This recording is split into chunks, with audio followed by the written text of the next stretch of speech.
They investigated the claims that were made by Israel during those 22 days.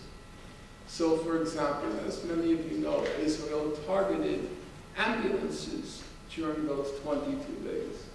That's a pretty shocking thing to target ambulances in peacetime or wartime.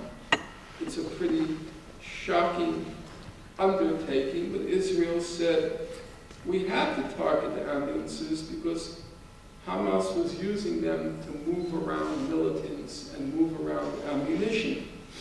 Well, all the human rights organizations investigated that, and they all came to the same conclusion.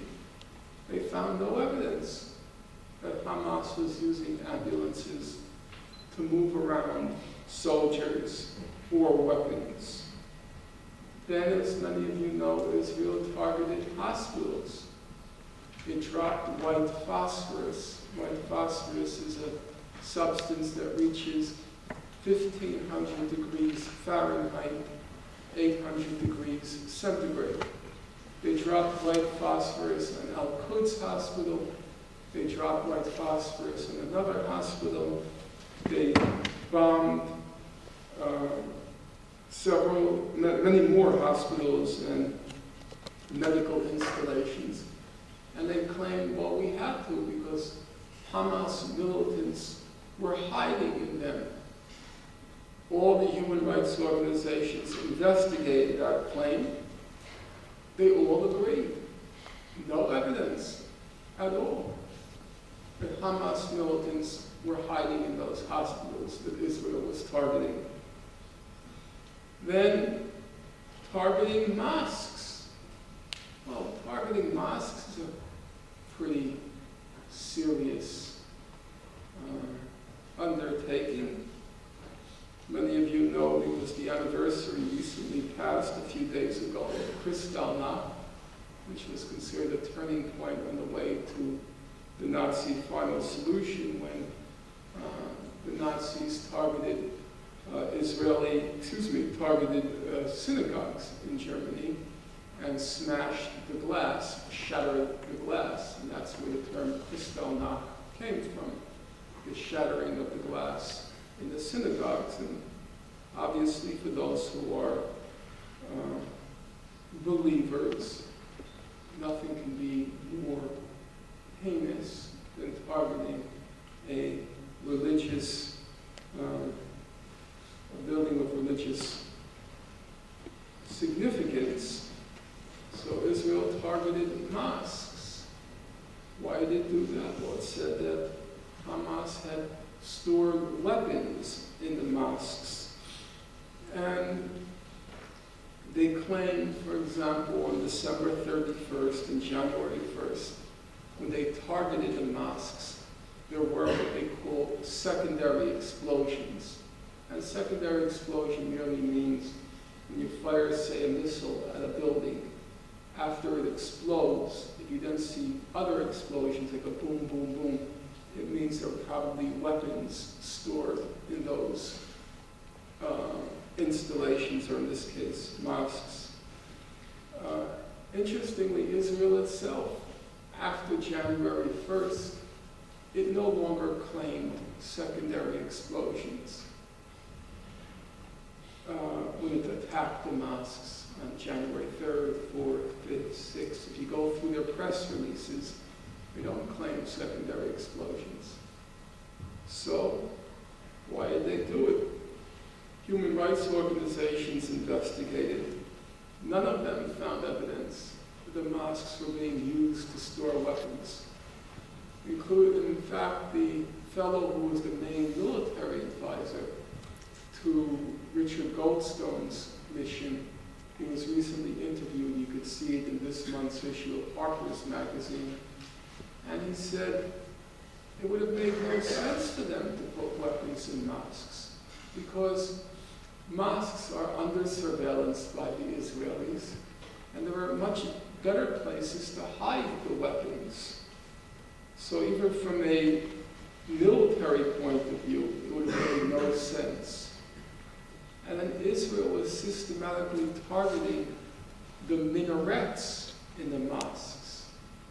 Why were they targeting the minarets? The minarets, they have no staircases inside, and they're too narrow for a human being to crawl up. So they could not have been used as observation points. Why were they targeting the minarets?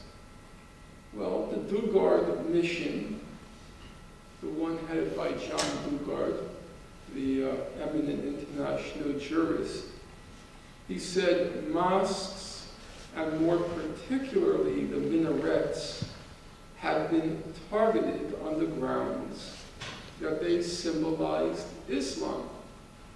Well, that's a good reason. You can't quarrel with that. For targeting the mosques, they symbolized Islam. Well, some of you might be thinking, but he's leaving out the most important reason why Israel caused or inflicted so much death and destruction. The Amnesty International report was called 22 Days of Death and Destruction. So some of you are thinking he leaves out the most important reason, because Hamas was using Palestinian civilians as human shields.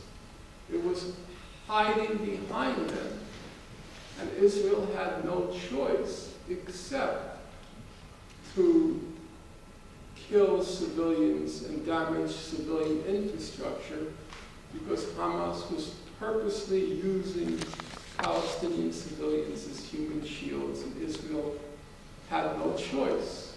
How many people are familiar with the claim that Hamas used Palestinians as human shields? Raise your hand up high. I'm waiting for you. Your hand goes up, I know everyone. Is it going to go up? Oh, good. Right, that was Israel's claim, and because the claim was so widespread, of course, all the human rights organizations investigated it. And what did they conclude? So let's take Amnesty International, the best known of the human rights organizations. Though, as I said, all the human rights organizations reached the same conclusion. So here's what Amnesty wrote. Contrary to repeated allegations by Israeli officials of the use of human shields, Amnesty International found no evidence that Hamas or other Palestinian fighters directed the movement of civilians to shield military objectives from attacks. Amnesty International found no evidence that Hamas or other armed groups forced residents to stay in or around buildings used by fighters. Nor do they find any evidence that fighters prevented residents from leaving buildings or areas which have been commandeered by militants. There's no evidence. Now here's the interesting question. Nearly everyone in this room heard the claim that Hamas was using human shields. How many of you are aware that every human rights organization concluded that there is no evidence that Hamas used Palestinian civilians as human shields? Raise your hand. How many of you knew that?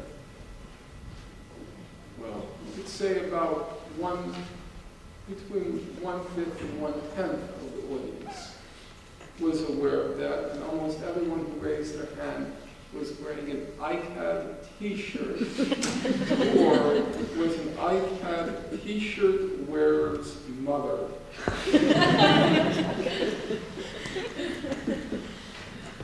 So, what did the human rights organizations conclude? They conclude that Israel committed multiple war crimes and possibly crimes against humanity. And they also concluded that Hamas committed war crimes and crimes against humanity, but on an incomparably smaller scale.